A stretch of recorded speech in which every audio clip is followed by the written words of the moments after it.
Okay, so this is a short video. I just had a question about what's an artist proof.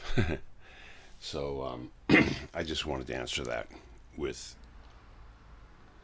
a illustration of what I mean. Now, if you have to look carefully, but if you'll notice up here, there is a slight border showing. So when I was printing this, the blade on the easel was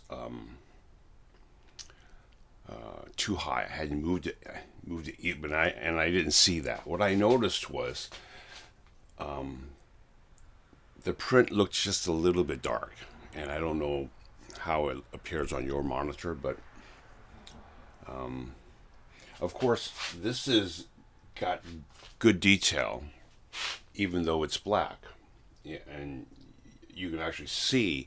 But overall, I felt that the print was a little dark, so I wanted to lighten it.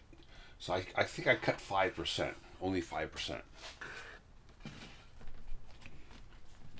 And I made this print, which is just slightly lighter, but that line is still there. And so I said, oh, I have to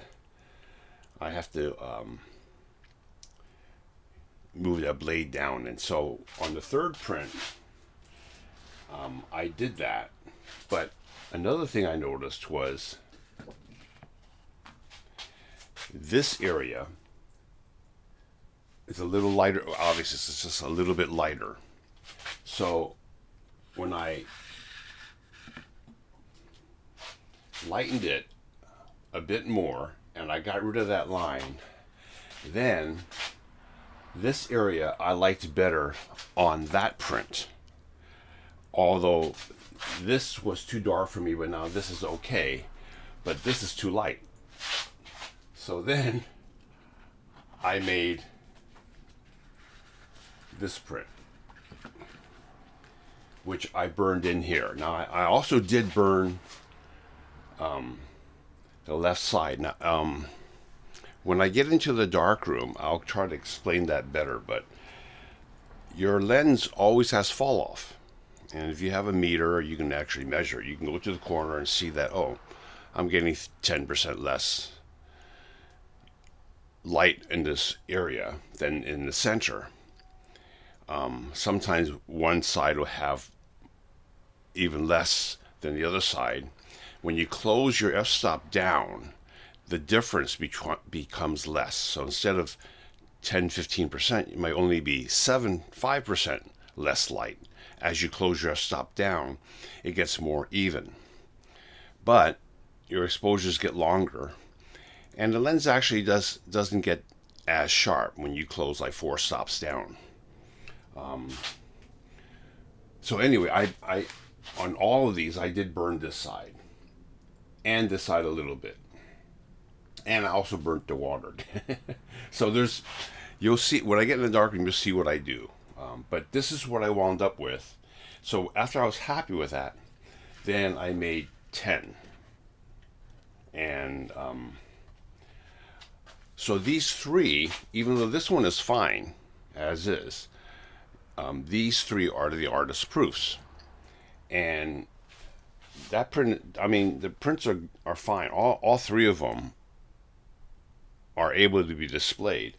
If I was to matte that, I would simply cut the matte below that line, and you wouldn't see it. That's what constitutes an artist proof. Now, these 10 are the final prints. So that's what makes it artist proof. Now I have another example. Same thing.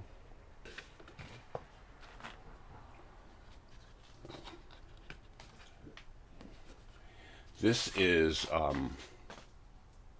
from my other project.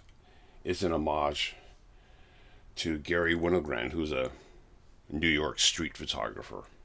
And this is Lady Lamp, or Lamp Lady. I just positioned her head right underneath that lamp, and I shot that, and it just felt a little bit cockeyed, and it just felt good to me. And Gary Winogrand would shoot really quickly. He would, if you see videos on him, that's another thing. One thing about this show on Homage is, when we used to go to museums, they would loan out tapes with a little headset, and you walk from picture to picture, and they would describe each image. Now with Google, and everyone has most people have an iPhone, they can go here and say, okay, and they can Google Gary Winogrand and find out how he worked. So this show would be really useful to use an iPhone to do that. But anyway, this line, of course, I had to get rid of that. And also, this was a little dark. So I made this print. So I got rid of the line, and this is a little light because I overburned there. And so and then I was done. So I have one artist proof, and this is a final. And that's what constitutes an artist proof. Okay? So hope that answers your question.